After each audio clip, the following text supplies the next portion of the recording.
We're back, episode 2. Yes, sir. This is the After the Three Count podcast. I'm Chris Agnew. I am joined by my co-host, Mr. Marvin over here. You want to say some words before we start any kind of conversation?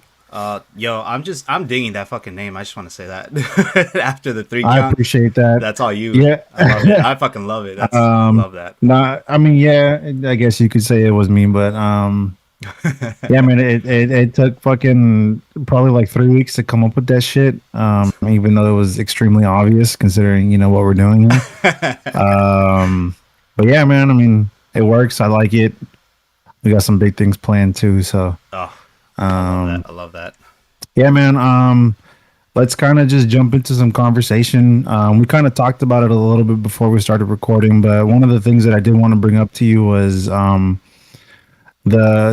the overall prices for this new 2K game. I think it's fucking insane. I understand that there's 4 different editions. The standard edition being the standard price at $70, but for it to go all the way up to $150 to me is just insane. It is insane, but I still bought it.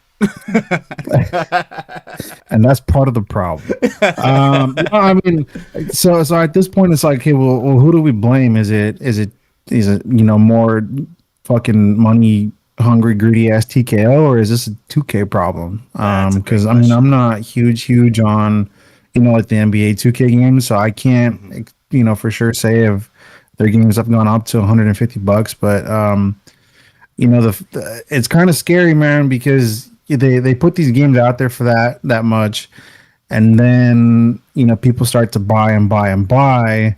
And then they're like, oh, well, people are buying this game for $150. Why don't we make this game $150?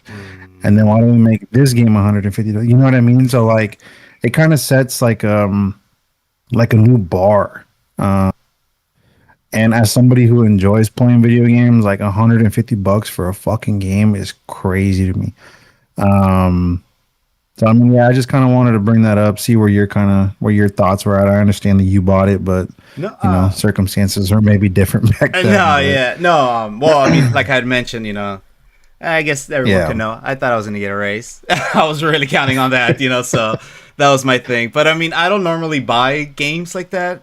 For this one, right. I was just like, let's try it out, let's see. But no. Everything you said it's 100% on the spot, dude. It's crazy how much it really is. Now I'm kind of thinking about it like, damn, let me get my money back. No, it's I'm telling you, it's kind of crazy because I mean, the last thing we want is there's 2K games in general, whether it's WWE, NBA, or whatever else they release, are yearly games, right?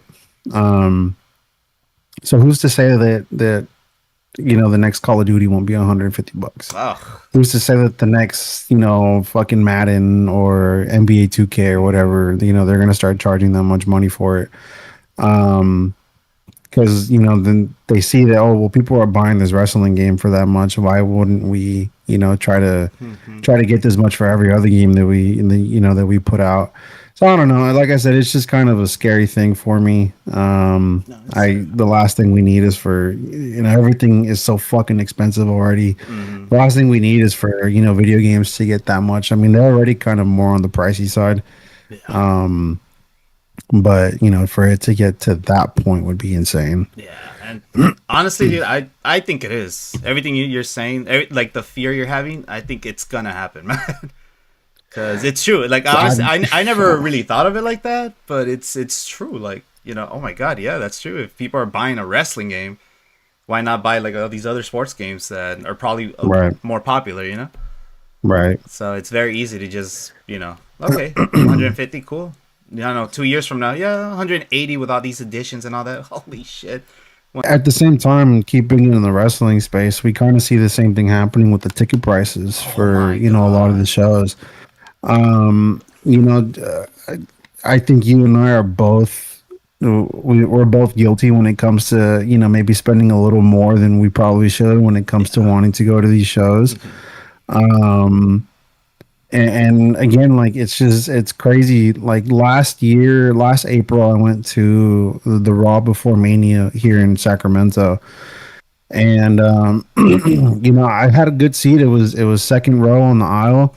And I paid a pretty penny for it. But when I went to go look at that same seat for a show that's coming up next month, it fucking doubled in price. Oh my god. Um, and again, I paid a decent amount, so for it to double in price just in the course of a year is crazy. And then obviously we see all this shit going on with the WrestleMania tickets, Jesus, bro. and even for this past weekend at Elimination Chamber, we saw a lot of the prices just skyrocket and keep going up, and now they're trying to do sales or any kind of specials to get people to kind of flood that way into the actual shows. And it's like, okay, well, again, I understand that I was part of the problem in that, and that I was kind of spending money that I shouldn't have when it comes to these shows. But then we see the outcome of it, where now they're charging a fucking arm and a leg because people are paying for it regardless. Yeah. And it's well, again, I was just sorry. Go ahead. No. Again, I understand that. It's because it's just one of those things where, like, if we can't buy it, if we don't buy it now, it's just gonna get more expensive. But even then, it's just like, it's an opportunity too. Think of it like with us, bro, with WrestleMania, how we were, the last time that we saw that they were here, we were kids, right? We were 10. It was WrestleMania 21, dude. After that, it was WrestleMania 38, I believe, when they came back to, I think it was in Anaheim. 39 in LA. 39 in LA, right? 39. Like, how long ago, like, that gap between that, So it's, I don't know. To me, I'm assuming people are kind of thinking like, wow, I mean, if I don't go now, like, when am I going to go? That type of deal, type of mentality. But, with the whole being in Vegas, that's just insane, dude. Like, that's why the prices are just crazy.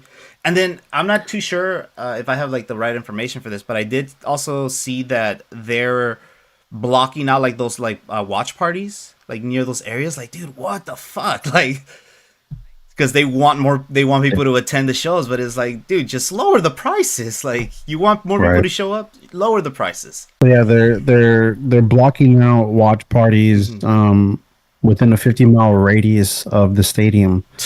Which is fucking insane. I mean, for those who haven't been to Vegas, Vegas isn't that big. Nevada itself isn't that big, so 50 miles is a good, a good radius, a good coverage. So for them to block out watch parties for that, again, that's like, I get it to a certain extent because they want you to go to the actual show. But when your choices are, okay, I can go to a watch party, maybe spend $200 to get in for a ticket, and then be around a lot of fans, and have decent food, or whatever. Maybe walk out spending $300-400, or get a nosebleed seat all the way up there because Allegiant Stadium's pretty big. Get a nosebleed seat for fucking $800. You know what I mean? Like, that's insane. Yeah. And then not even taking into account the price it is for a decent seat, for an up close seat. I think the most expensive one I saw was somewhere in the realm of like $49,000. Like, that's more than a fucking car, dude. Like I don't understand where it is that they like kind of get off doing this. Like, they're making it sound like it's the Super Bowl or something. You know what I mean? Like, this is WrestleMania, bro. Like, you and I, we personally love wrestling, and there's millions upon millions of wrestling fans, but to compare the ticket prices to something like the Super Bowl is just outrageous to me. Like, that's not comparable in any kind of way. You know what I mean? But yeah, I mean, again, but people are buying it, and you brought up the fact that, well, it's in Vegas, so that's why it's a little more expensive. But again, it's not just people that live in Vegas that are going to this thing. It's people from around the world. No, and that's true for every single WrestleMania. So just because it's in Vegas this time and they're charging these prices, who's to say that when they eventually do go to New Orleans, that they're not going to charge the same fucking prices again, because it's still people from around the world. You know what I mean? I don't know, man. It's just getting outrageous at this point. Like, something really, really needs to be done. You know, there's not many people, especially right now in this economy, that can afford, you know, to do this shit. And I'm really like, a part of me is really, really glad that people are finally speaking with their wallets and not paying these crazy prices for this WrestleMania. And I hope that it fucking bites them in the ass at the end of the day. Yeah. That's what they need. Oh, if any, I don't know, Right. dude. I'm also thinking like I think maybe that's what they're waiting for, and once they see that okay, this isn't working, that's when they'll lower it. It's just I don't know. It just seems like it's a game to them, you know. It's like hey, let's see how Right. much we can max out. Let's just reach to that point, and once people, it's enough people that like hey, we need to actually lower the prices, then we'll lower the prices, and then it'll feel like a big thing to us because it's like oh okay, we can actually afford these prices now. But at the end of the day, Right. it's just a game for them, you know. Well, then at the same time, TKO is also like they're doing the same business model as they do with the UFC. Mm-hmm. And again, like it's also very different because yeah, maybe the UFC has, you know, weekly pay-per-views, but they don't have really, really big ones, you know, maybe once every couple of months or whatever. As opposed to where the WWE, like this is a like weekly thing, and I'm talking about multiple shows per week, right? Yeah. I mean, you have Raw, you have SmackDown, you have NXT. Those are always going to be your weekly shows. Yeah. And then you have, you know, your PLEs maybe once every 3 or so weeks. You have your NXT PLEs. You have your Saturday night main events.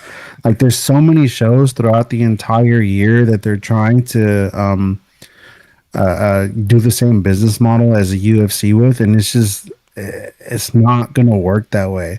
No. At the same time, like when it comes to the UFC, it kind of brings out more of a I don't want to say prestigious crowd, but it's a different crowd than you know you would get at a wrestling show. When wrestling is supposed to be more family oriented, there's definitely a lot more kids, a lot more women. And it's just going off that, the prices on this should be completely different than you know it is with UFC fights. But yeah, again, this is just something that I kind of wanted to bring up because it's something that has been bothering me as a fan, as somebody who enjoys going to live shows. It just sucks because like last year, again, you know, I went to a decent amount of shows. I spent more than I probably should have, and this year, like, I don't think I'm going to be able to because it's just like the prices last year were already crazy and now they're doubled. Yeah. So yeah, I just No. like I said, I just wanted to bring that up. No, it's a great point. I'm happy you brought that up because yeah, it's true. It's insane. I mean, I do hope it changes, you know, but I don't think anytime soon. You know, Yeah. we're gonna have to deal with that for a bit. Um, right. Other than that, I guess we could start on the SmackDown episode that aired earlier today. Yes, sir. Overall thoughts on it. This is the first show since Mo Dog got fired, or he Yep. left, or you know whatever the Creative actual story is. differences. Right. So it's a completely different head of creative here. Did you feel any differences? Did you enjoy the show? What was your overall thoughts? Well, here's the thing with SmackDown. So SmackDown, like watching it today, I can say that.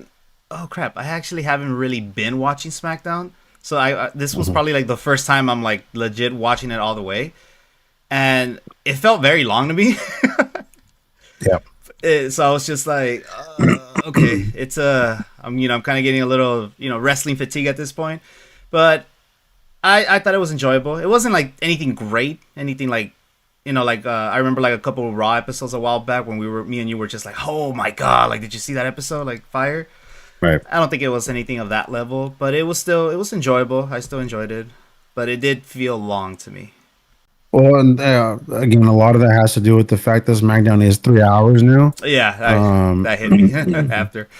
that it's really weird because it feels like with both of these shows, there's always ebbs and flows. Like one of them will be really good, and then the other one's not so good, and then it kind of just somehow flips at some point, right? So a little earlier this year, I felt like SmackDown was actually the better show, and Raw was just kind of uh, doing the same thing over and over and over again. Right now, it kind of feels like it's shifting again, though, where Raw is becoming the better show and SmackDown's kind of taking a back seat. Yeah. Overall thoughts on the show, like you said, it did feel kind of long. At one point, I was like, "Geez, like this shit just needs to end." There was a lot of fluff in here, Yeah. some things I liked, some things that I was just like we could have done without. Yeah. I really really enjoyed the tag team gauntlet match. And then really outside of that, like there wasn't too much to really enjoy. I have my opinions on the main event, and we'll get there when we get there. Right. But yeah, I just I don't know, man. SmackDown could, it's one of those where if you really wanted to just go on YouTube and watch the highlights, like I Yep. wouldn't blame you for doing that. You know what I mean? Yep. I don't. It makes me miss the Hulu days, when Right, where they would cut show up out and all the they would fucking cut, yeah, fluff and yeah, yeah. It makes me it miss like I miss those days. I remember that's how I was watching it at one point because like, yo, this is good, not knowing that like, oh right, wow, there's more to it, but it's just all that fluff that you're right. talking about. But no, yeah, it's Um, it's that 3 hours. I mean, that was the issue with Raw back in the day too. Is that 3 hours? It's just right. too much wrestling, It's a lot. too much. Well, all that Because you other think stuff about too. it, it's 8 hours total when you're combining the hours of all three shows. Well, technically, I guess 7.5 because Raw usually ends around 2.5 hours. Yeah, But yeah, man. So almost 8 hours of wrestling per week. hours, Like bro. Jeez. that's a lot. And maybe NXT we can't count too much because I know that that's more Sean than it is Triple H. Yeah. But still, fucking, almost 6 hours of wrestling that he has to kind of, control and have creative for.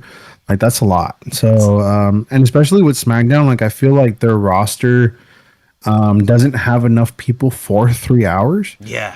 So it kind of like at some point it just gets to be the same thing again over and over again. Like there was that little backstage segment with Jade and Meechin and BFAB, Yeah. and it's like, bro, like no offense to Meechin and BFAB, but there's no fucking reason that they should be in the same conversation as a Jade Cargo right now. Mm-hmm. They need to be like put into either make them a tag team or they need to be going after Julia for that United States Championship. Yeah.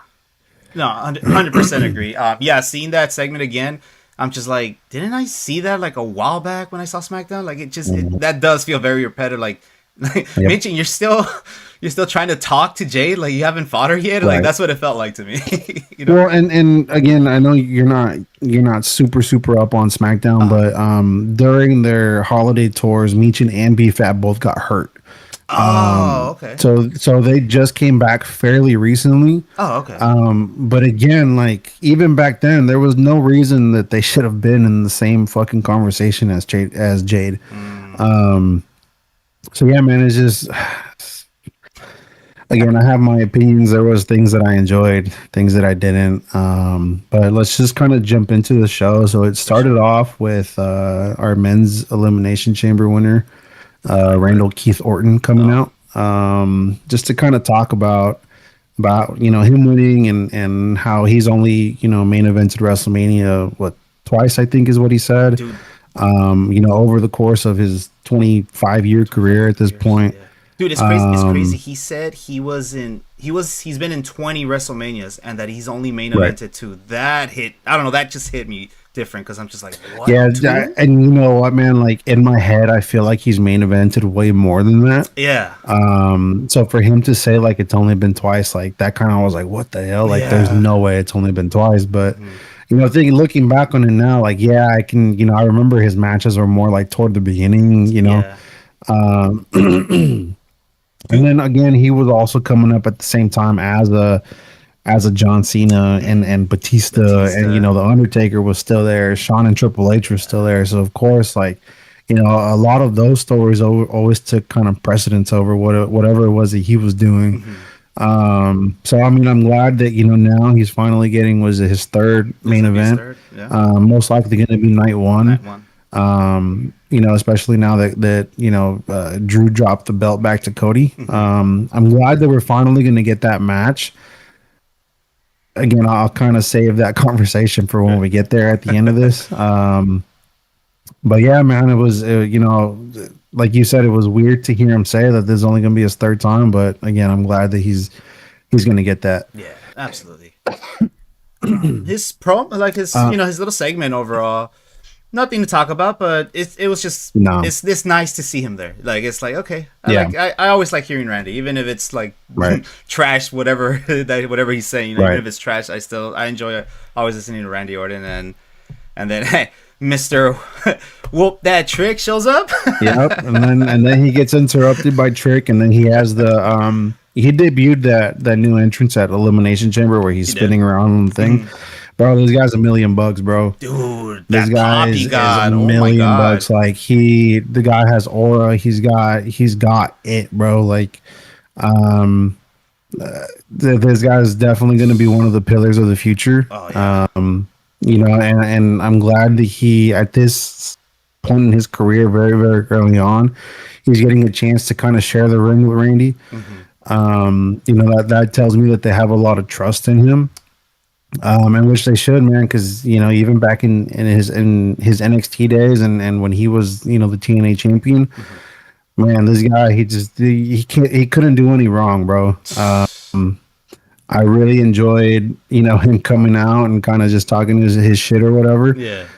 Again, nothing to really go home about, but yeah, it was cool and kind of refreshing just to kind of see something new, No, absolutely. No, for me, just that pop. Like it's just like damn, like Mhm. the way he looked, the pop. Then he started speaking. Like he looks confident. I think he trusts in what he's doing right now, and that was just a little fun thing getting that RKO. I mean, I don't know. I feel like for a young like up and coming star, hey, getting RKO'd must be like a dream, Right. especially from like probably Right. one of your heroes at this point, because how old is he? Trick No, Williams? I think he's a little older. I want to say he's almost 30, if not 30.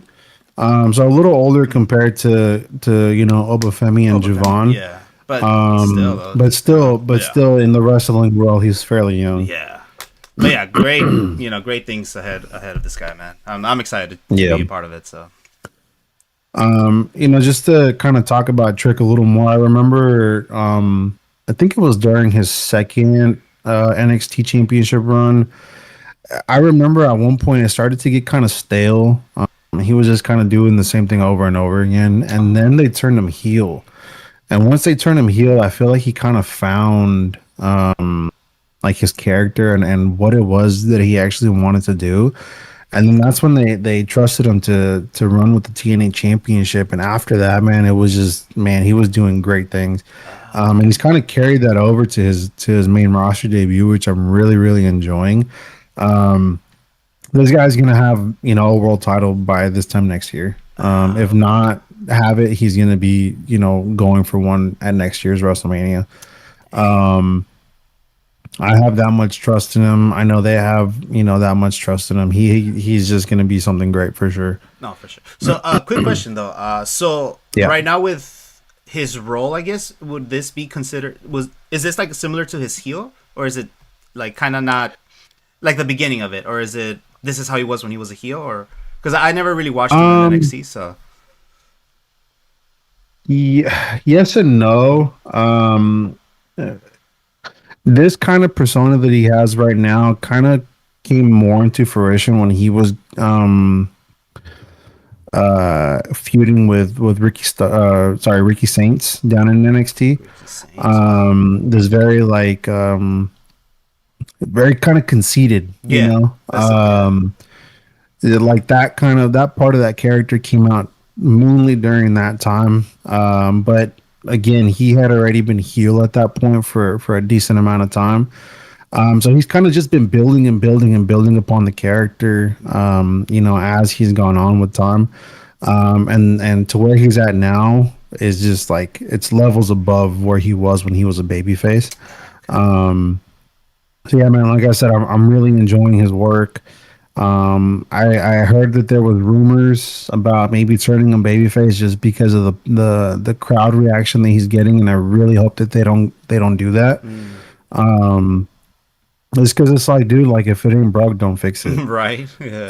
You know what I mean? Like, yeah, he might be getting a good crowd reaction, but I don't know. I feel like turning him babyface is kind of take away a lot of what he's doing. Because he's got that's the thing about babyface is that you're kind of limited, Right. And I mean, it's if you're Right. able to master it, then that just shows that, like, yeah, this is the guy, like, a baby face or heel, whatever he is, he can master it. That's awesome. But at the same time, if this is what's working, this is what's getting him the pops, just him being able to just kind of speak, say what he wants to say. Right.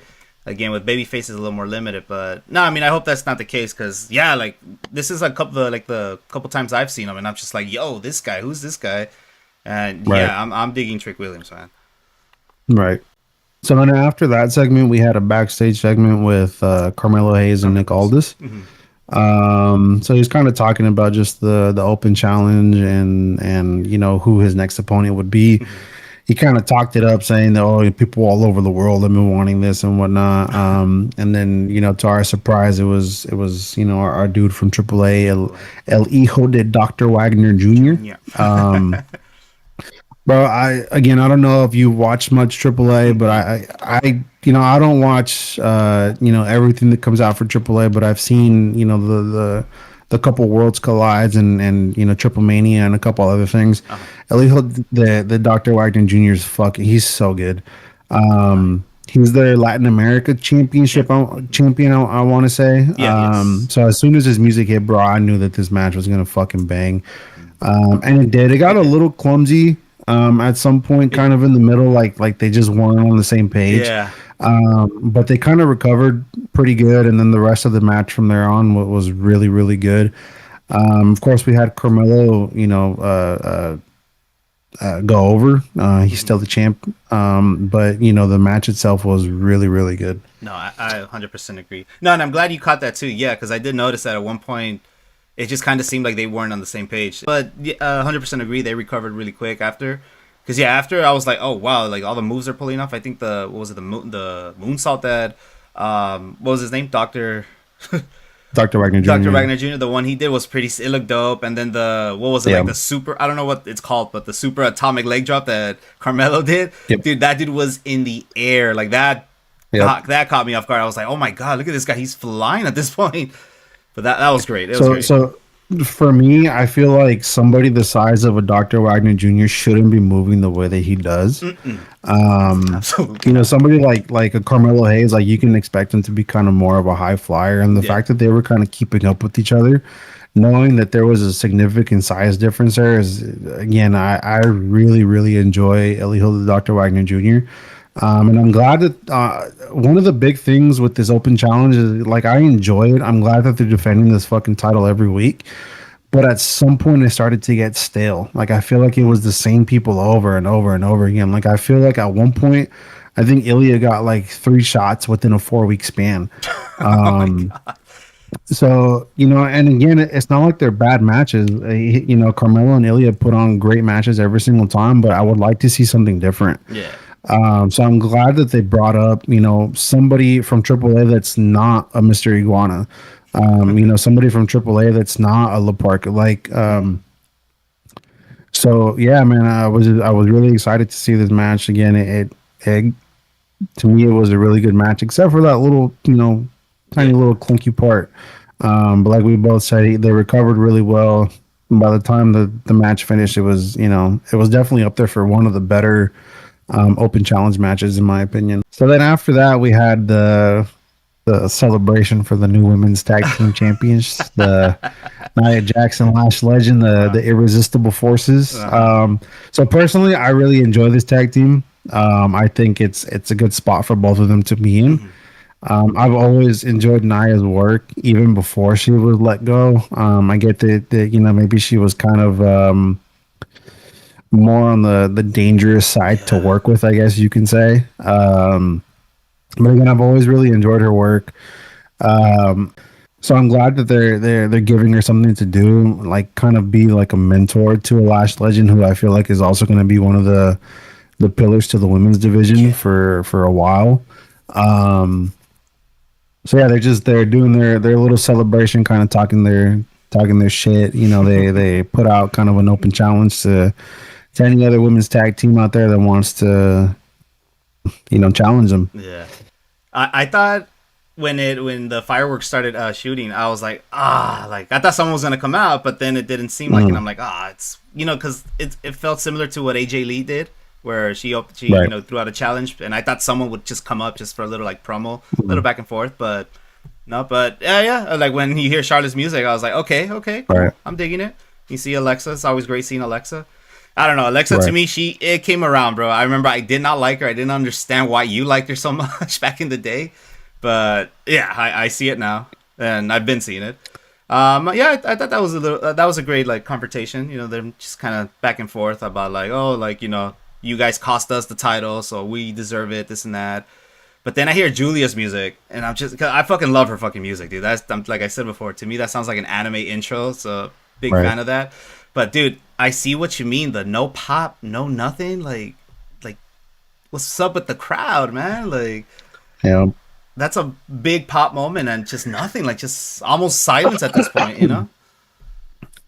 So just to talk about Julia for a little bit, Yeah. she's too good to not be getting any kind of reaction. And again, I feel like a lot of that kind of has to do with, yeah, for a while there when she got called up, they didn't have anything for her, and she didn't really, come out too much. Even when she originally won the Women's United States title from Zelina, I think is what it was. Mhm. They had her win it pretty quick, and then she kind of disappeared, and we were like, well, where the fuck is she at? So I feel like a lot of that had to kind of do with, her not getting the reactions that she should. Mhm.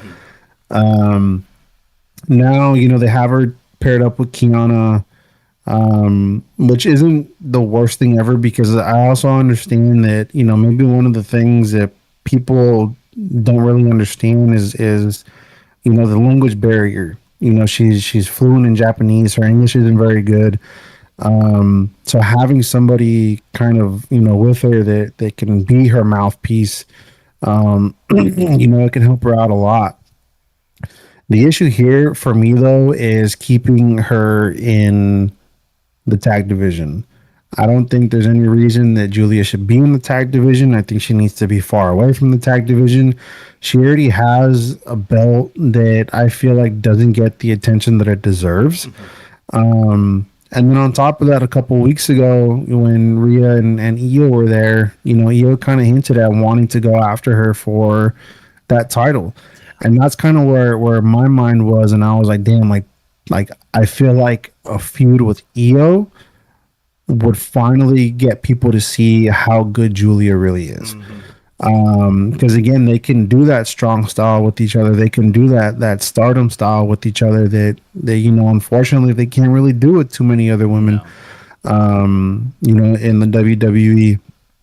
So yeah, man, having Charlexa come out like that was kind of a given. As much as I would like them to kind of maybe go back into the main event scene, I understand why they're keeping them in the tag team scene, but having Julia come out, and Kiana come out, like that one didn't make sense for me. And then to top it all off, to make fucking, to make it worse, they have a match and Julia's the one that It gets gets pinned. yeah. There was no reason for Julia to get pinned there. This is your champion. Like, you should, be protecting your champion, whether or not you have her defend this title, which I don't think she has. Now that I think about it, there's no reason that your champion needs to be getting pinned as much as she gets pinned. So yeah, man, I wish that they would try harder and try more with Julia. Like look over on Raw with Stephanie. Like, she gets a fucking reaction. Yeah. You know what I mean? But from the moment that they called her up, like, they threw her out there, and she was doing everything, and she was wrestling everybody. She had those couple matches with Io, and then she finally wins the title, a couple months into it, and it's like, so why can't we do this with Julia, bro? I feel like their feud in NXT was so good Mhm. that there's no reason that their main roster runs have to be polar opposites. Mhm. Yeah, no, I agree 100% with you. Even when she came in with Roxanne, like I thought Right. that was great. I thought that team, because they came in kind of like the new underdogs, but they're causing chaos with like the veterans like Io and I believe Rhea at the time. So Right. I thought that was great too. You know, I was like, okay, I'm looking forward to seeing them. But then yeah, it made sense. You know, Roxanne was gonna go to the Judgment Day, but then yeah, like you know, Julia was just kind of like, okay, let's send her here. Let's see what happens. Even though she's great, but they're not using her, and it's just the just hearing how you're describing that all of that is just it's kind of like the same old shit from when I was watching like wrestling back in the day too. It's like the same old shit. They just don't learn. I Yep. don't understand that. You know, all these Nope. writers that are former wrestlers themselves, and it's like, really, dude. You know? Right. I'm a really big Julia fan. You know, even from I didn't know her before her WWE run. I didn't watch, you know, much Japan stuff Mhm. or Stardom or wherever else she might have been. But from the moment that she touched foot in NXT, I became a really, really big fan. Mhm. And you know, she was getting her pops and she was getting her reactions down in NXT. But then again, once she comes up here and they kind of keep her off TV for what seemed like a couple of months. You know, I feel like they kind of ruined it. So I don't think that I don't think that there's no saving it. I feel like it still can be Yeah. salvaged because you know we look at somebody like a Carmelo Hayes when he first came up onto the main roster. Yeah. It was kind of the same thing. You know, they were either having him lose every fucking match or they were keeping him off of TV. And you know, you see where he was then to where he is now, and he's getting his reactions and he's getting, you know, his pops and whatnot. So I feel like it can be salvaged. They really, really need to like do something Yeah. with Julia and was it a couple of weeks ago she wrestled Rhea. Yeah. You know, having her kind of wrestle those main event stars, I feel like is what's going to to get her to where she needs to be, Mhm. but she can't be getting pinned. She can't be getting pinned the way that she's getting pinned Yeah. because even in that Rhea match, it was a no contest. Mhm. There was no pins, there was no disqualifications or anything, so that was all right. Like even though I think she technically lost because somebody attacked Rhea, right? Mhm. Yeah. Um, yeah, that's But I don't know. yeah, but that's She, a it's a fine way to lose. Like everyone's still right, strong, you know. But yeah, like that, like you right, just have her get pinned like that. It's just like, dude, that's your champ. Like have Kiana. Like I'm starting to like Kiana too. Like I thought she did really well in the chamber. Not the best, but you yeah, know, I was like, hey, who's this? Like this, okay, she's doing well. right, I'm digging her promos. You know, she's not there yet, but she's. I think she's gonna get there eventually. But yeah, like pin her. Like she's not gonna lose anything at this point. Like if she gets pinned, you right, know. And then she comes back next week. She talks her shit, and it's all good. But Julia's your champion. Like to me, right. that belt's a joke now, and it's not on her, not her fault. It's just they're not pushing her correctly. And again, it's the same old shit that they've been Yep. doing. I don't understand that. So yeah, and it's funny because then you go to the Raw side and you look at their women's mid card title, and I feel like the Intercontinental title is probably the most important women's title right now. Hmm. And I feel like yeah, a lot of that definitely has to do with them having it on Becky for so long. Hmm.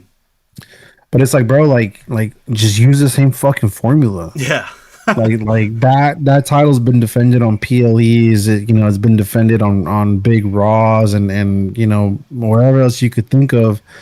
And the US title's been defended on what Saturday night's main event like a year ago. You know Oh what I my mean? Like god. it's just it Yeah. doesn't make any sense, dude. And somebody the caliber of Julia, like she can, if you give her the right stuff, she could take that title to the moon. And she just needs to be Absolutely. given that kind of free reign to be able to do that. But for whatever reason, they're just I don't know, It's just man. one of those They're things. not giving it to her. Yeah. Yeah, like it's definitely some politics in the back, you know, because it just it doesn't make sense. Like you have your top star, you know what she can do, you've seen what she can do, just let her do it, Right. you know. Right. But So yeah, then after that, we had the tag team gauntlet match. I forget the exact name that they used for it, but it was basically just a you know gauntlet eliminator match. So it yeah. started off with Motor City Machine Gun and Fraxium. Um, I'm a really big Motor City Machine Gun fan. I didn't watch any of their TNA stuff before they debuted in the WWE. Mhm. But if it's anything like, you know, what they're doing here, you know, I'm sure it was amazing. I enjoyed this match. until the end. That's Uh, I'm first. There was no to me. There was no reason why the MFTs needed to interrupt. Mhm. I'm really really over the Wyatt Six, and on top of that, there was no reason at all that Mr. Wepa, Damian Priest, and R-Truth needed to win this. I knew it. Yep. Um, I'm not the most fond on Damian Priest. I feel like for me, it's like, bro, like he can never lose a feud. When he was feuding with Aleister Black for what seemed like 3 years, Mhm. just this past year, they had their matches. They had what should have been the ending match in the last man standing match where Alistair, beat him with the fireball or whatever. Mhm. And then he was like, well, I'm Damian Priest, so like no, like it's not over, right?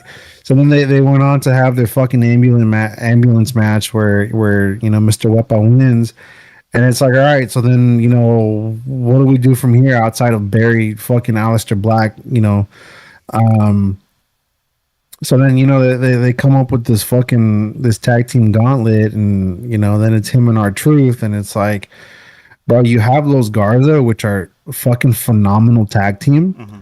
and you have them lose to Mr. Wepa. Like, I'm so over Damian Priest, bro. It's not even funny. Like, the Damien. only upside is I truly don't believe that they're gonna beat the MFTs for the tag team titles. Mhm. Um, But yeah, man, I just feel like there was literally like four other teams where the matches would have been significantly better. Yeah. Nah, look, for the tag team, I'll be honest with you. Again, I haven't really followed up, and but I did want to ask a question though. Dude, okay, so what's up with the White Six? Because I thought, is it six or sick or 6. six, like the number six? It's SICKS. Ah, okay. Like, where was it that it just went wrong for them? Because I remember when they came out, and then the whole they killed Chad Gable thing, but that whole Right. entrance, like I was like, oh my god, this team is insane, and then they were just causing chaos here and there. But after that, I think yeah, they probably went to SmackDown. And I probably just didn't really watch them as much. But when would you say it was kind of like, hey, this team is just not it? So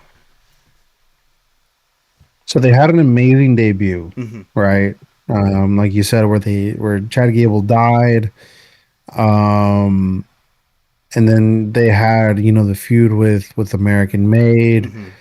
And then at one point they were feuding with the Miz, I want to say, and then they all got sent to SmackDown. Mm-hmm. And then at some point, I want to say like one of them got hurt.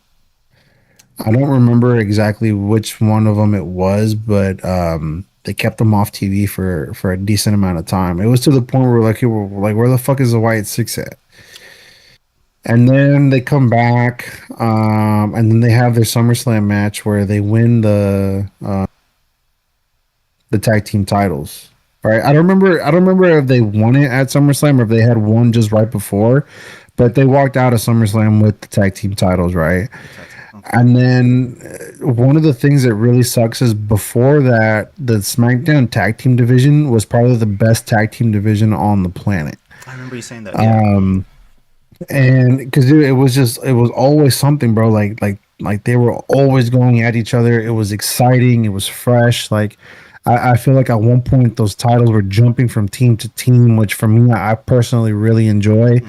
And then they had that match at SummerSlam. The Wyatt Six walk out with the titles, and then it kind of just dies. They stopped really caring about the tag team division. Like at one point, you didn't see like the Motor City Machine Guns for a while. You saw Fraxium doing more kind of solo stuff. Mm. Obviously, DIY ended up breaking up. With Tommaso going over to AEW. And then you don't even like where the fuck are the Street Profits? I I know, don't. right? I don't know if one of them is hurt. But it's like okay, like what the fuck is going on, dude? Like Like you have all these amazing tag teams, and you put the titles onto the Wyatt Six, and then kind of just forget about everybody else. And it wasn't until a couple of weeks ago where finally the MFTs beat them for the titles, but it's kind of doing the same thing. Like there's not much going on.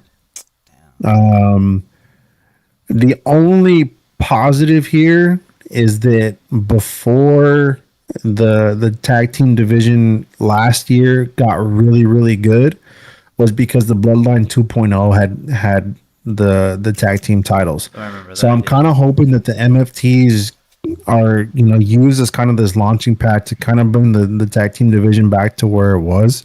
But yeah, man, just like I said, I'm over the Wyatts.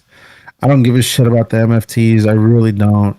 The gauntlet match itself was really, really good outside of the ending. I feel like if you were going to have anybody win, it should have been Los Garza just to have something new. Yeah. Because I can't tell you the last time that they went for the tag team titles as like a just a one tag team versus one tag team. Right. So yeah, man, I like I said, I don't give a shit about Damian Priest. I love R-Truth, but yeah. That's just that's where I'm at here. No, I understand. Dude, like even just seeing R-Truth too, like I mean R-Truth's always gonna be the guy, but I'm just never gonna forget that dumb moment he had where no one told him he was fired, but he tweeted that he was fired. Like that's just gonna stick with me, dude. like and then just his face, because he just has this little like goofy face that he does since that's his character. Right. It's just like, dude, you weren't fired. Like you got everybody riled up for no reason. Like, but yeah, no, that does suck though, hearing about especially the Wyatt because I thought they were gonna be like shit. Because I remember like when the Wyatt family came out, like they were fucking crazy. Like I really enjoyed them. I thought they were giving up that similar vibe, but sucks that it died out after. Because yeah, it's true for me. Like when they left, maybe saw them a couple times in SmackDown, and then that's it. I was like, I forgot that team was even in there, dude. Until you're the one that like reminded me of them. Okay, so then after that gauntlet match, we had the face off between Rhea and Jade. Ah, yes. This was fucking terrible. There was no reason that bro, this could have been tweets. The tweets were better than this face off here, bro. It didn't make any sense. Jade come out like oh yeah, I like your arms and your legs, and you have a nice body or whatever. And it's like what the fuck are we doing here, bro? Like this shit just doesn't make any sense to me. So I already wasn't excited for this feud. You could say whatever you want about me, but I just don't like Jade as champion. I feel like they kind of pulled the trigger a little too early on her. I feel like she has the potential to be an amazing champion. I just don't think that now was the right time. I think come WrestleMania, Rhea's going to walk out with that title. I don't know, man. This promo battle, I guess you could say, was horrendous. It was bad. You called this though. I remember when our last discussion where you said that, hey, if you're gonna have those tweets going, and if you're gonna do this face to face, it's gotta top that. It's gotta be just straight. Bring that shit to the ring, bro. Exactly, but they didn't. They didn't. Yeah, and it's so freaking annoying because it's true. Like Jade comes in like shaking her hand, and then I respect you, this and that, and then what you're saying about I like your body, basically, like what the fuck. And then Rhea basically does the same thing, like the same back and forth, like like you have a body, for like shit to show, but I have a body to fight, and it's like what the fuck, like. I don't know. It just didn't make any sense, dude. It seemed not even PG. It just seemed G to me, like TVG. Like what happened to all these tweets where you guys were going at it? Like I don't know. You guys probably burned out doing the tweets or something, or oh man. I don't know. I wonder if maybe someone backstage told them like, hey, like you guys need to fucking calm down or something, bro, because there's no way that you go from tweeting the crazy shit that you were tweeting, right, to hey, I think you have good biceps. Yeah, that was confusing. Like, what I mean, like, I don't know, dude. It sucks because it happened. You called this 100%. You called this, and I was just like, even as I was watching it, like, there was moments I was just because it's Rhea, I fucking love Rhea, so I love seeing her. Right. To me, nothing she does is wrong, but it did hit me too. Where I'm like, Christian called it. Like they just. Yeah, I mean, bro, it just makes sense. Like if you're gonna be talking crazy shit like this, online where literally everybody is reading it. Mm-hmm. Fucking bring it to the ring. Yeah. You know what I mean? Like we already know that you guys probably don't like each other for real backstage. Bring it to the fucking ring. Yeah. Like, why are you going to sit here and kind of be two-faced and pretend that like, oh, hey, I respect you or whatever, when we know that shit's not true. Dude, did you hear? There was a bunch of fans screaming, "Liar!" Dude, that made me laugh. No, I didn't hear that. Yeah, a bunch of fans. I didn't hear that at all. That's hella funny. Yeah, they were just like, "You liar!" When she was just saying, like, "I respect you. I like this about you." Like, dude, that was whack. Do you think they can make up for it? Maybe like another promo where they saw that maybe this wasn't. Like if they can get hella disrespectful or something, then maybe. Yeah. But at the same time, bro, I feel like maybe there was somebody backstage telling them like, hey, like you guys need to chill, because the last thing that anybody wants is a repeat of Tiffany and Charlotte last year. Mm-hmm. Where they did go off script, and I think they both ended up getting in trouble, and like I don't think anybody wants to go down that route again. Mm-hmm. So it wouldn't surprise me if somebody backstage was like, hey, like calm the fuck down, Mm-hmm. But still, bro, like everybody saw the tweets, everybody knows what's going on, so come on, dude. But this was like, it was cringe. You know what I mean? That's like the word for it. Yeah. It was hella cringe. Like I get that professional wrestling is goofy at times and it can be hella cringe, but this was one of those times where I feel like if somebody that wasn't a wrestling fan was watching with me, I would turn the shit off. You know what I mean? Because it was like secondhand embarrassment. No, I get that. Yeah. It wasn't the best at all. Like it was bad. Like it's always funny to me because like when I'm watching it, it's like, okay, cool, again because it's re-up, but now that like rewatching it after I put my clip and then just talking about it with you, they're talking about their bodies. Why are you talking about your fucking bodies? Like like we get it, you're both in great shape, like bring up something from your fucking tweets, like call her out on it, like hey, you said this, so what's up, I'm here. And then dude, oh my god, the moment that it hit me where I'm like, Christian called it, was the "I'm that bitch." I remember you said it. It's gonna end with that. Like I was just like, wow, dude. And again, it was like a fucking copy and paste promo. Like Jade said her part, Rhea said her part, basically the same thing, dude. And I was like, oh man, like. And then after that, what did we? Oh, we had Johnny Gargano come out.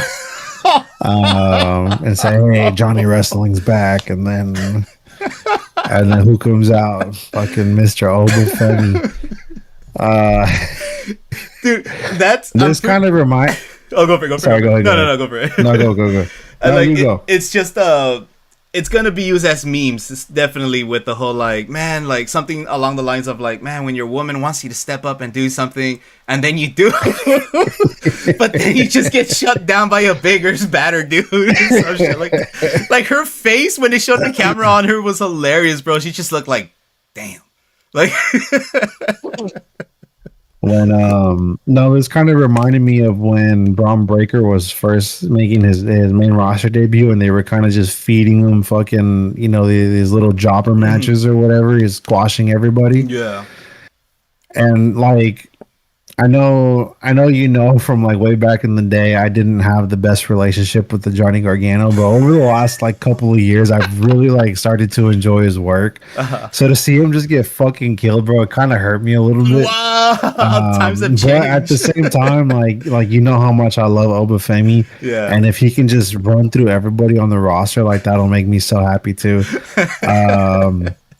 But yeah, man, like to me, dude, Obafemi's undeniable. Yeah, they could feed him everybody, and like I said, it'll make me happy. So this segment was just funny to me, dude.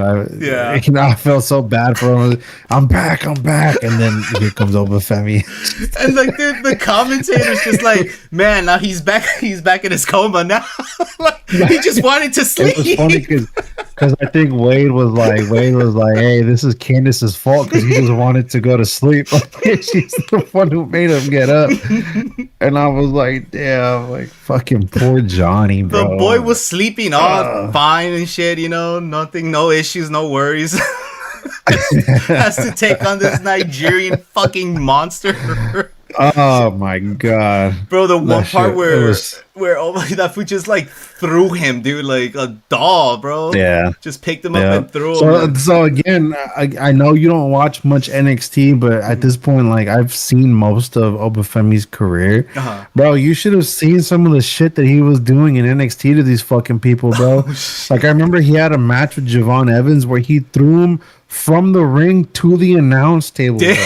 What the fuck? How does that even look, dude? Bro, I'm telling you, I'll have to send you the video later, bro, because I don't want to get copyrighted here. But no, for sure, fucking shit, bro. Like, dude, Obafemi so good, especially when he goes up against like kind of smaller people. I mean, you know, Johnny's kind of on the smaller side for sure. Yeah. But bro, just the amount of power that he could show is just insane, dude. I'm telling you, he threw Javon from the ring to the announce tables, bro. Jesus, dude, that sounds like something you can do in the game, not in real life. Holy crap! But yeah, man. So that was that segment. Again, it was just fun. It was fun. It was funny. It was a fun little break in between a bunch of the bullshit that was going on this fucking episode. Yeah. So then after that, we had Danhausen make his Smackdown debut. So again, he had a list of Demandhausens. Again, he wanted to go into the Hall of Fame, and then he asked for a mentor. And in comes Mr. The Miz. The Miz. So I mean, it was quick. He was just, you know, hey, like, you know, be my mentor. Miz is like, no, I'm not going to be. He's like, no, you will, because if you're not, then you will be cursed. And then he brings up, you know, Dom getting cursed on Monday and how that affected him. That got a pop. So I'm excited to see. Yeah, I'm excited to see where this goes, man. Because, you know, I love the Miz. Danhausen's really, really growing on me, and I want to see the kind of dynamic that they, you know, they have together, especially because you know, Miz is like, he'll just tag team with anybody. Yeah. And yeah, dude, I fucking hope that they win the tag titles at some point. That would be fun, dude. Yeah. Yeah, dude, because that'll be a lot of fun. But yeah, I mean, this segment was kind of short. Again, I really enjoyed Danhausen. I love the Miz, so. No, I'm excited to see where this goes. No, yeah, it was good. Yeah, I mean, Danhausen is he's coming along, dude. Like, and I like a lot of people too. I think are kind of the ones that didn't really know him. They're kind of like, hey, okay, I see something. It feels like that because I've noticed like the views for other like creators, they have a lot when it comes to that Danhausen segments, and I'm just like, whoa, like that's insane. Okay. So, you know, I'm happy that it's working. Like, whatever they're doing with him, keep it going. I'm digging this curse thing. Like, I think that's going to hit for a good minute. And it's the fucking Miz, man. Just fucking love the Miz. That was an OG. He's a leader. I'm glad, you know, he's still around doing stuff. But yeah, I 100% agree that it's going to be great seeing the dynamic between them. So then after that, we had the main event. Oh, here we go.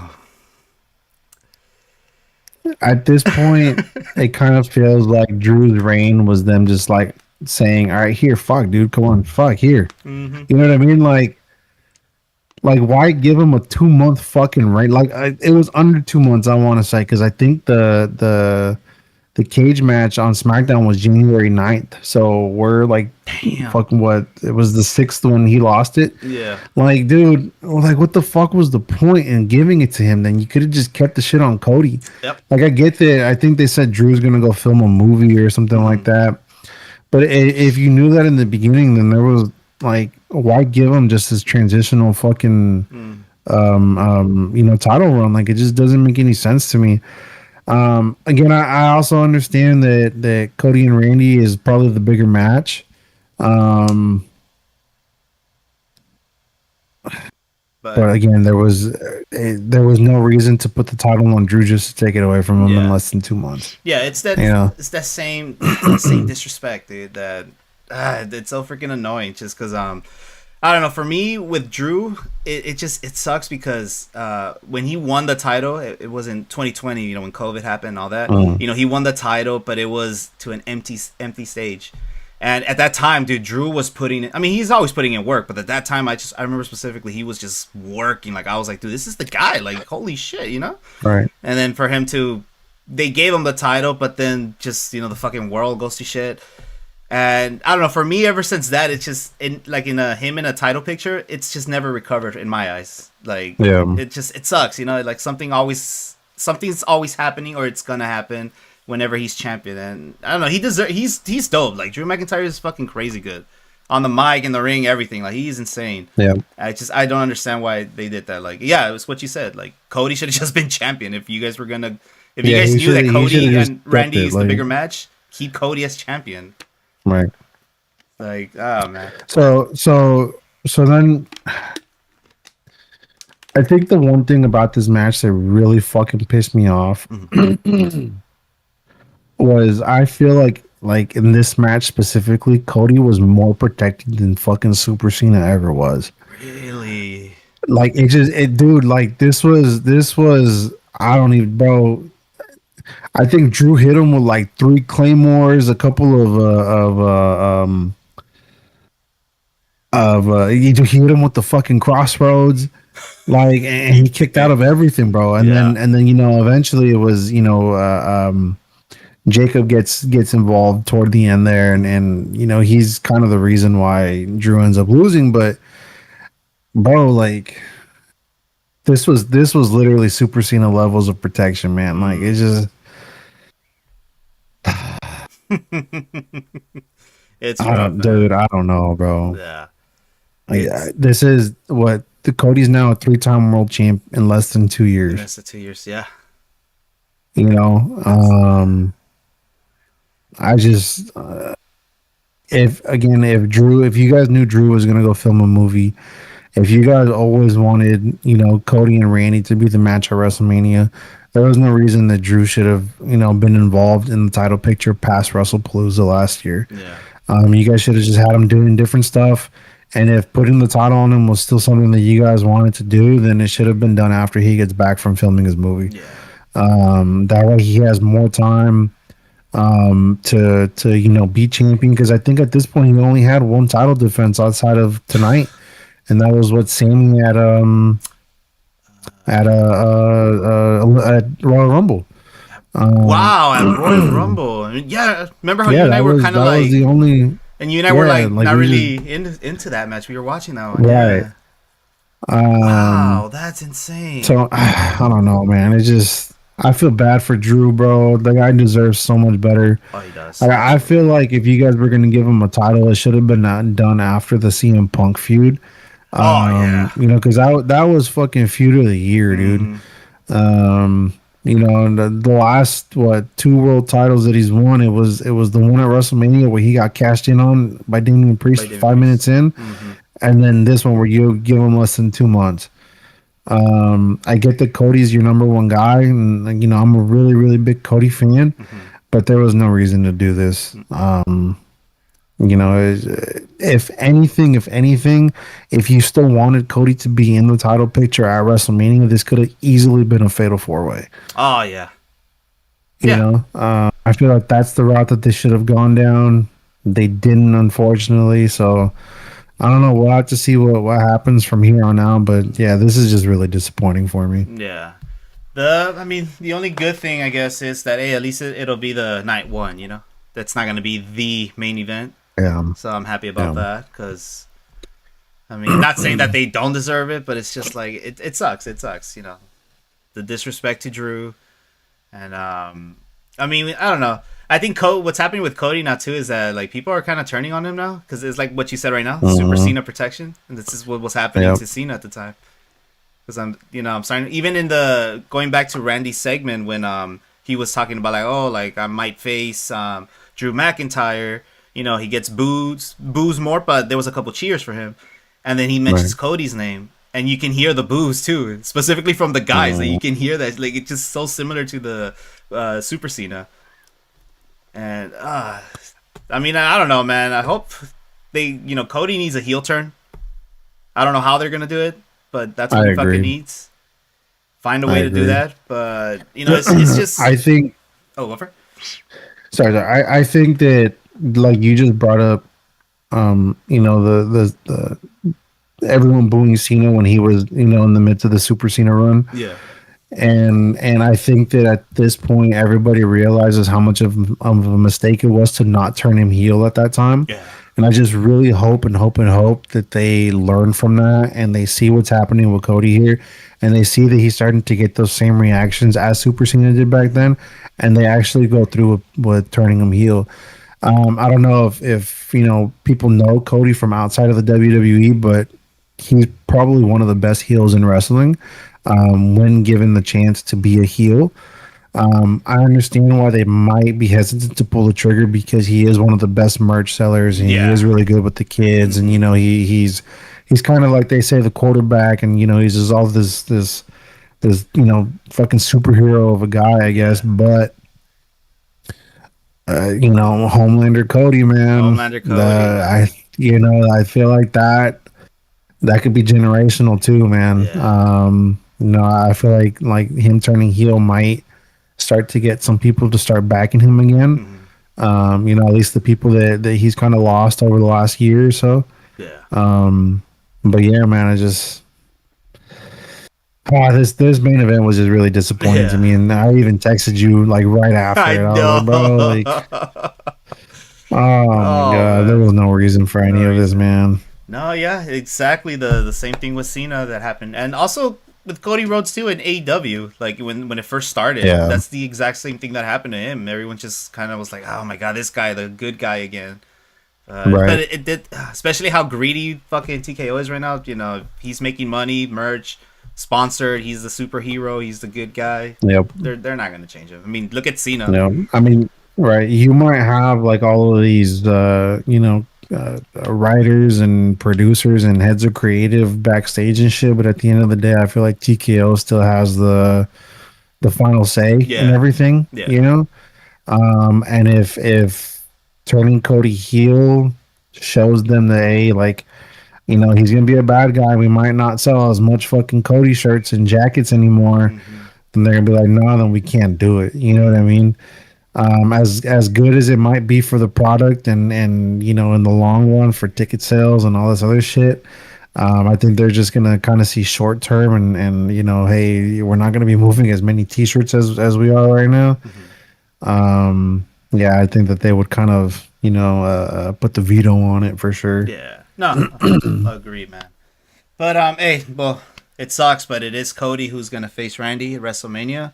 Yep. How do you think that's gonna go? Like the promos leading up to it, Um, or what I think angle? it'll be pretty good. Oh, my fault, my fault. Let me phrase that. What angle do you think they're gonna take? Do you think they're gonna take like the master versus student type of thing, or just the basic like I respect you, you respect me, let's have a great match type of thing? So here's the thing: is that we already saw Cody versus Randy at was it King of the Ring? And they kind of already did that. Hey, like the student's better than the master now, or whatever kind of angle back then, right? So obviously now it's going to be for the title. So it's going to be a little bit different. So I don't really know what kind of angle they're going to go down. I feel like the only thing is I really don't feel like both of these guys are going to walk into WrestleMania as baby faces. Hmm. I do see one of them turning. Who they're going to turn though, that's where I kind of don't really know. Right. Going off of the conversation that we just had, I might be leaning more a little toward Randy Hmm. turning, but at the same time, we kind of have the same issues where he does have like um like he's really in with the kids right now. He's really in with the women and even the men. He's moving some merch. He's doing all the things that a baby face needs to do. Hmm. So it's kind of hard to say which one is going to turn heel. I feel like one of them is though. I just couldn't tell Feel. you which one. Mm. if that's the case, I would think it would be Randy Orton. I know everything you mentioned Right. is the exact same as Cody, but I do believe that Cody, I guess the level of stuff he's moving is probably a little bit more than Randy, just because he is the top Right. guy. So it would the safe choice would be to make Randy be the heel if they're gonna end up going that route. But dude, a part of me feels like I don't even think they're just gonna go both babyface. To be honest, like I don't even think they're gonna put too much effort like in change because especially if it's all about that like selling merch and all that stuff, making sure money's flowing. Especially like we talked about how greedy TKO is. If that's the like the right choice, if that's what's gonna happen, then yeah, let's just keep them babyface. I mean, they're gonna get cheered anyways. You know, that's gonna be their. I think personally, that's gonna be their mentality. I hope I'm 1,000% wrong because that would suck. You know, I mean, if we're already getting this match, come on, like let's make it interesting. You know, find Right. something to make it My interesting. issue with both of them going in as babyface is like, okay, well, what are the promos that we're gonna get over the next month and a half? That yeah, You know what I mean? As much as I love Cody, I feel like his promos are very same. yep, Um, he comes out, oh, what do you want to talk about? And then it's blah, blah, blah, blah, blah, blah, blah, you know what I mean? Like mm-hmm. it's just always the same thing over and over again. And even the same thing with the babyface Randy Orton. It's Mm-hmm. all like, um, I'm a 14-time world champ. Like I have this under my belt, and I'm, Cowboy Bob Orton's son, and I'm a third generation, and all this other shit, right? And it's like, okay, well, like we need some fucking evilness here, you know what I mean? And both of yeah, these guys are really capable of doing that. yeah, So I'm hoping and hoping that one of them does turn. Like you said, maybe there's a very big chance that they don't. I'm kind of on the other side where I really, really hope that one of them does. no, yeah, Because I feel like if they both go in babyface, it's just going to be boring over the next month and a half. yeah. But what do I know?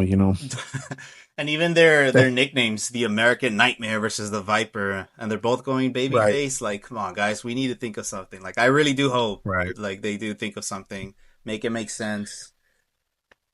But Like you can say what you want about John Cena's heel run mhm. from last year, but leading up to WrestleMania, those promo battles, maybe they weren't the best because they didn't really let them go face to face. Mhm. But it was something different. You know what I Yeah, mean? no, yeah, Had they both gone in as a baby face, like that shit would have just been super boring, bro. mm, Um so again, I personally enjoyed, John Cena's heel promos leading up to WrestleMania. mm, Um but yeah, man, I really hope that one of these guys does something different. Because again, we've seen this match already at King of the Ring. This wasn't even, a full year ago. mhm. So yeah, I hope that there's something different here that we can kind of I don't know, enjoy, I guess, because if Yeah, not, it's just yeah. I mean, we're definitely gonna find out next week during their contract yeah, signings, so we can kind of get the feel there. that's But true. yeah, but oh, dude, yeah, it's gonna suck if it's just like I respect you, you respect me. It's basically that Rhea Jade bullshit. Right. yeah. Hey Cody, I like your tattoo. Oh, thanks, Randy. I like your sleeves. Like, Let's have a great match for the title. Like, oh, no, dude, literally. nah, man. Yeah, I hope something comes up with it, but I don't know. Just sometimes I don't know, man. I feel like dude, just kind of going back to WrestleMania 40. Like, man, there was a story there. Lately, I don't Right, feel that same story anymore. Like, I mean, obviously not the same right. story, but just the same level of like telling a story, like at that level. It's just not there anymore. I think so with WrestleMania 40, you got to remember that a lot of that shit happened by accident. Because it was supposed to be The Rock and Roman Reigns, right? Until the Mm-hmm. fans got involved and they were like, no, like we want Cody, and all the Cody crybabies started to come into play, and then they changed the match back to what it was originally supposed to be, right? Mm. But in doing that, obviously The Rock is, no matter what, he's always going to be one of the greatest to ever do it, right? Yeah. not only that, but The Rock is also one of the greatest heels to ever do it. And it was something that we hadn't seen from The Rock since the early 2000s, if not the late 90s. Yeah. So for him to turn when he slapped the shit out of Cody, it was like, oh, damn, like this is something different, right? And then there was that one episode of Raw where he beat the shit out of Cody. Yeah. You know, they went outside to the buses and it was raining and he made him bleed and he was hitting him with the belt and he was cussing him out. And, you know, like again, all of that happened by accident. And I feel like at this point, maybe they're trying to recreate something like that a little bit too much to where it's just not landing the same. So, and the reason I say that is because specifically last year, when they brought The Rock back to help with the heel turn for John Cena, right. I think they were trying to recreate some of that magic that they had for WrestleMania 40, but then he fucking disappeared. Right, yeah. He was just nowhere to be seen after that, and then we were left with Travis Scott. Fuck. So again, like, I don't know, man. It's just WrestleMania 40 was just something special, you know.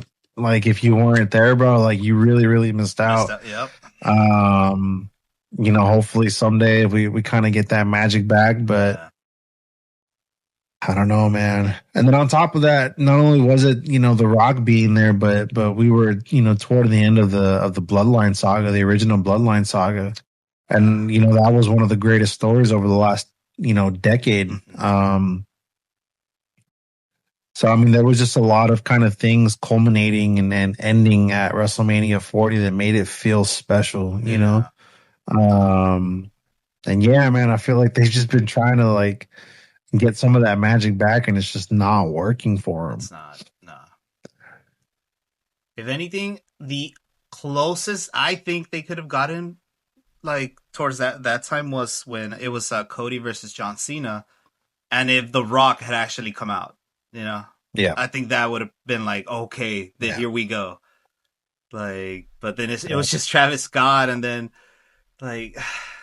I don't know. I was just so annoyed with him because I was like, dude, where the fuck's The Rock? Like, where is he? I thought he was going to come out at some point and he never did. And I'm like, wow, like, it's just like that, you know? Like, of course, I'm happy Cena won. He got his 17th, but right. Yeah, it could have been so much better, man. Right. Oh, man. But yeah, I mean, again, this Smackdown was maybe a little disappointing this week, but there were some enjoyable things there. Yeah. Can't shit on everything. No, true. For SmackDown though, anything that they mentioned for next week aside from the Cody and Randy contract signing? Was there anything else? I think B-Fab and Jade are gonna wrestle next week. Or no, it's Meechin and Jade next week. Meechin and Jade. And outside of that, I don't know if they announced anything else. At least I wasn't paying too much attention to what they were announcing. Yeah. Yeah, I don't know. I think that was all that was announced. So we'll have to see. It's gonna be another 3-hour show next week. Another 3 hours, bro. Jeez, that's insane. But yeah, I think we could wrap it up here. Any final remarks or anything? Oh my God, SmackDown 3 hours doesn't work. Come on, we've seen that shit. Stop, learn. Oh shit.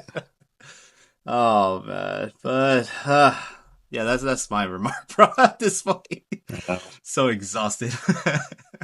Yeah, I agree. I can't say that I'm super enjoying these 3-hour SmackDowns. Again, some of them were pretty good, so I'll give them that. I just hope that now that the Road Dogg is gone, they really do have a shift in creative here, and that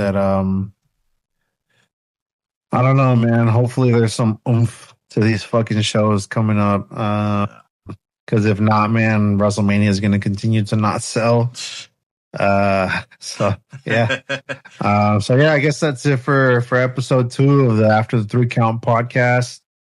I hope you guys enjoy our rambling and, our shit talking and, maybe us not making sense for the last hour and a half or however long we've been doing this for. But, Yeah, man, we'll see you guys next time. I think we'll be back on what, Monday or Tuesday or something like that, and maybe Sure. something in between. We'll see. Yeah, yeah, But definitely. yeah, just give us a follow, subscribe, do whatever it is that you guys want to do here.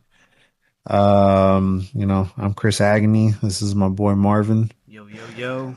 Also, guys, follow We'll see me. you guys. We'll see Oh, you guys wait, next wait, wait. time. Let me do my Sorry, thing. sorry. Let me Go, do go, my go, go, thing. go, go. My bad. My Nah, you're bad. good. My You're good. bad. So, guys, also, follow me at Boy7. I got a couple stuff going on there. I know earlier we talked about the game, but hey, I'm playing the game, so just come watch. Come watch me get my ass He's kicked. part of the problem. Yeah, but it's a problem. That's all I got to say about that. But anyways, guys, just make sure and follow them Boy7, and yeah, we'll be back next episode, episode 3. I'm also sorry. One more thing. I'm also gonna start doing some solo stuff. Oh yeah, I really don't know. Maybe just some wrestling news on the side. hell yeah, Maybe man. some gaming. I really have no idea. Just follow my Instagram at Chris Agony, and I'm gonna start posting shit on there too. I might do some Twitch. Yeah, we'll figure it out because I'd be getting bored sometimes. So yeah, just shoot us a follow, and yeah, we'll go from there. And Sounds fucking, hopefully build a good community that yeah. we can have some back and forth with, and maybe we can get more video ideas from you guys too. So Oh, that'd be awesome. um, yeah, man, and that's it for me. Awesome. I'll catch you guys later. All right, Peace. see ya.